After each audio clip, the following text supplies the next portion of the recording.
नमस्कार साथियों। आज एक बहुत महत्वपूर्ण टॉपिक को लेकर मैं आप लोगों के सामने फिर से उपस्थित हूँ। जैसा कि आप सभी लोग जानते हैं, हम किसी भी सूचना के लिए आरटीआई लगाते हैं। सूचना का अधिकार अधिनियम 2005 के तहत हम कोई भी सूचना है उस एक्ट के तहत मांगते हैं और उसमें एक बहुत लंबा समय लग जाता है और हमें जानकारी नहीं भी मिलती है, लेकिन इतना लंबा समय लग जाता है कि उस जानकारी का फिर कोई औचित्य ही नहीं रहता है। तो साथियों, आज एक नई चीज़ मैं लेकर आया हूँ जिसके तहत हम जल्द से जल्द सूचना प्राप्त कर सकते हैं। बहुत जल्द हमें सूचना मिल सकती है जिसके द्वारा हम बहुत जल्द से जल्द अपने कार्यों को कर सकते हैं। अगर कोई सूचना हमें किसी विभाग से लेनी है तो हम तुरंत वो सूचना उस विभाग से ले सकते हैं। तो साथियों, आखिर ऐसा क्या है?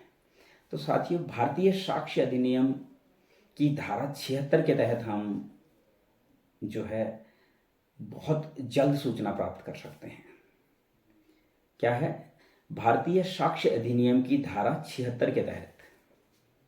जैसे पहले हम क्या करते थे, कोई भी सूचना मांगते थे तो उसमें हम मांगते थे सूचना का अधिकार अधिनियम 2005 के तहत, लेकिन अब मैं जो बता रहा हूँ वो बता रहा हूँ ये आरटीआई से भी ज़्यादा खतरनाक है। आरटीआई में जो समय लगता है इसमें वो समय नहीं लगता। हाँ, थोड़ा पैसा ज़्यादा लगता है। जस्ट जो पैसा वहाँ लगता है उससे दुगना पैसा यहाँ खर्च होता है, और लेकिन जानकारी आपको तुरंत मिल सकती है। तो इसके लिए हमको करना क्या साथियों, ये आप देख सकते हैं। हमने करना कुछ नहीं है, एक ब्लैंक पेपर लेना है और ब्लैंक पेपर पर हमने लिखना है सेवा में, जैसा कि यहाँ लिखा है सेवा में श्रीमान लोक सूचना अधिकारी महोदय, और उसके बाद एड्रेस जिससे हम सूचना मांगना चाहते हैं। जैसे उत्तराखंड चिकित्सा सेवा चयन बोर्ड, लेन नंबर 3, भवन संख्या 23, शास्त्री नगर, हरिद्वार रोड, देहरादून। जैसे चिकित्सा सेवा चयन बोर्ड से मैं जानकारी लेना चाहता हूँ तो उसका एड्रेस मैंने लिख दिया है। आप जिस भी विभाग से जानकारी लेना चाहते हैं वहाँ का एड्रेस आप लिख दें। उसके बाद आ जाता है सब्जेक्ट। सब्जेक्ट में आपने क्या लिखना है? भारतीय साक्ष्य अधिनियम की धारा 76 के तहत निम्न बिंदुओं पर सूचना चाहने हेतु। क्या लिखना है आपने? इस चीज़ को फिर से मैं रिपीट कर रहा हूँ। भारतीय साक्ष्य अधिनियम की धारा 76 के तहत निम्न बिंदुओं पर सूचना चाहने हेतु,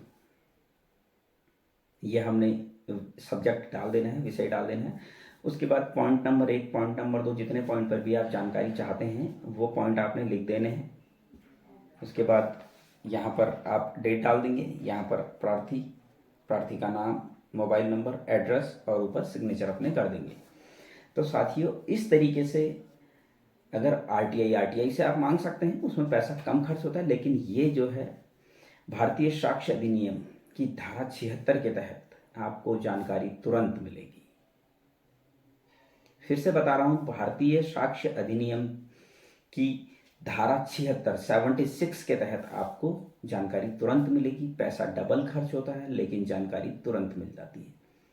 अगर किसी भी साथी को ऐसी कोई जानकारी चाहिए, बहुत जल्द चाहिए और जानकारी नहीं मिल रही है, तो वो भारतीय साक्ष्य अधिनियम की धारा 76 का प्रयोग करके जल्द से जल्द उस विभाग से, संबंधित विभाग से जानकारी ले सकता है। ये बहुत आरटीआई से बहुत ज़्यादा कारगर, बहुत ज़्यादा जल्दी काम करने वाला एक्ट है और इसका इस्तेमाल हमें करना चाहिए।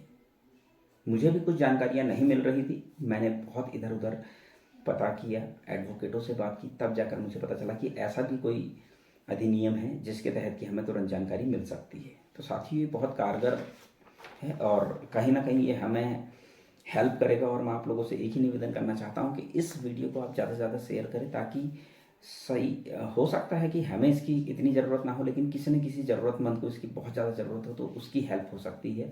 हो सकता है किसी को बहुत अर्जेंट कोई सूचना मांगनी हो और उसको कोई ऐसा रास्ता दिख ना रहा हो, तो फिर क्या कर सकते हैं, वो इस एक्ट का, इस धारा का प्रयोग करके तुरंत जानकारी ले सकते हैं। और ये बहुत सटीक एक्ट है, बहुत कारगर ये अधिनियम है। भारतीय साक्ष्य अधिनियम की धारा 76, ये जो सेक्शन है ये 76, ये इसके तहत हमें तुरंत वो विभाग जानकारी देगा। तो तो साथियों, उम्मीद करता हूँ आपको मेरी ये जानकारी पसंद आई होगी। आगे भी इसी तरह की जानकारी मैं लेके आता रहूँगा। धन्यवाद।